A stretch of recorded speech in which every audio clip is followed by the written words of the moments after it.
And for Alma and Maggie, they were pleading not only for their lives, but also for that of their unborn children.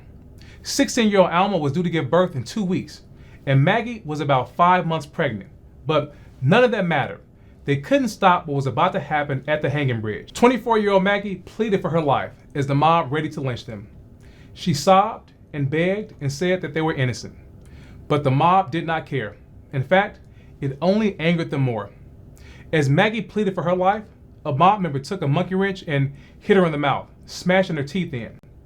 As Maggie lay there, she watched her 16-year-old and 9-month pregnant sister, Alma, be thrown over the bridge with a noose around her neck. She then watched them do the same to her fiance, 20-year-old Major Clark, and his brother, 15-year-old Andrew. Undeterred, the mob threw her over a third time, this time taking her life. They treated these 2 pregnant girls and these 2 brothers like they weren't even human. Their swinging lynched bodies were discovered the next morning. Clark County officials sent for black people to come and get the bodies, but no black person would do it. Black people stayed away from the hanging bridge. A group of white men had to come and cut the bodies down. The House sisters and the Clark brothers were taken from the bridge and put in the back of a mule wagon. As the wagon made its way through Shibuya, white crowds came to look at the brothers and the sisters as they were taken to Will Patton's funeral home.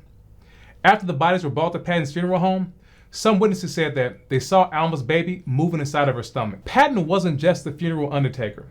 He was rumored to be one of the mob members, and might have been the one who led the mob. He was also one of the people responsible for spreading the false story that justified the lynching of the 4. Because of this, when word was sent to the Clark family to retrieve their sons' bodies, their father, Eddie Clark, refused. He was told that a trap was being set for him in Shibuya if he came to get his sons' bodies for burial. Major and Andrew Clark were never given a proper funeral or burial. Neither were Maggie and Alma House. Patton buried them in 2 large holes, one for the brothers and one for the sisters. Injustice and racism stole their lives and robbed them of dignity and death. When it came to inflicting injustice on black people, right or wrong did not matter. It did not matter if a community held a negative opinion of a white person that they claimed was harmed by a black person.